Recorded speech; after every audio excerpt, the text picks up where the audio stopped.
9 kebiasaan orang Indonesia ini dianggap unik oleh orang asing. Indonesia dikenal dengan kekayaan alamnya. Bagaimana tidak, Indonesia memiliki ribuan pulau yang dilengkapi dengan begitu banyak sumber daya alam. Tak hanya kekayaan alam, Indonesia juga terkenal dengan keberagamannya. Indonesia memiliki lebih dari 300 kelompok etnik atau tepatnya 1.340 suku bangsa menurut sensus BPS tahun 2010. Indonesia juga kerap menjadi sorotan dunia lain lantaran banyak hal-hal unik di dalamnya, baik yang dimiliki alamnya maupun hal-hal yang kerap dilakukan oleh warga Indonesia yang tak pernah mereka lakukan sebelumnya, seperti sederet hal-hal berikut ini. 1. Mandi 2 kali sehari.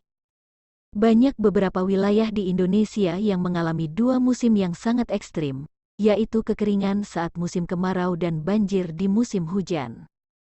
Lantaran cuaca ini mayoritas orang Indonesia mandi 2 kali dalam sehari, seperti pagi dan sore atau pagi dan malam hari.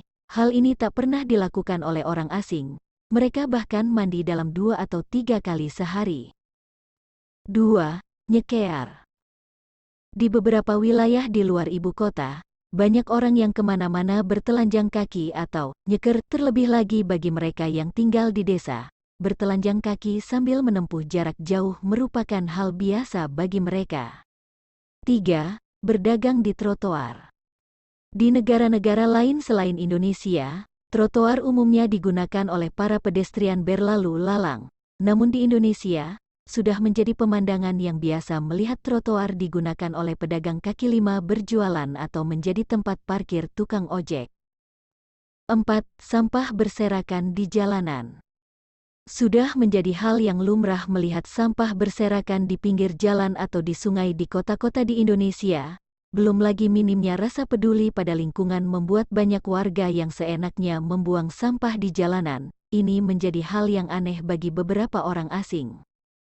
5. Menyeberang jalan seenaknya. Mungkin menjadi hal yang mengagetkan bagi orang asing ketika menyeberang di jalanan di ibu kota. Banyak orang yang menyeberang jalan di tempat-tempat yang dilarang bahkan membahayakan. 6. Pengemis. Begitu banyak pengemis dan gelandangan yang berkeliaran di kota-kota besar di Indonesia. Para pengemis bahkan banyak yang beroperasi di bus, tempat-tempat makan atau di pinggir-pinggir jalan. Bahkan tak sedikit yang mengemis di lampu merah. Tak hanya orang dewasa yang menjadi peminta-minta, namun juga banyak anak-anak. Keberadaan mereka kadang kerap mengganggu orang lain. 7. Musik. Tak sedikit selera musik orang Indonesia yang terinspirasi dari musisi-musisi barat. Namun, meski begitu musisi lokal juga tetap eksis. Kebanyakan musik yang populer di Indonesia adalah lagu-lagu cinta atau patah hati. 8. Obat herbal. Banyak orang Indonesia yang masih meyakini khasiat jamu sebagai penyembuh penyakit. Alih-alih pergi ke dokter, tak jarang mereka justru memilih pengobatan tradisional untuk menyembuhkan penyakit yang dialami. 9. Kuku panjang. Banyak orang di wilayah pedalaman, khususnya laki-laki yang memelihara kukunya hingga panjang terutama pada bagian kuku jempol tangan. Ini juga menjadi salah satu hal yang aneh di mata warga asing. Terima kasih telah melihat dan mendengarkan. Jangan lupa subscribe, like, komen dan dibagikan.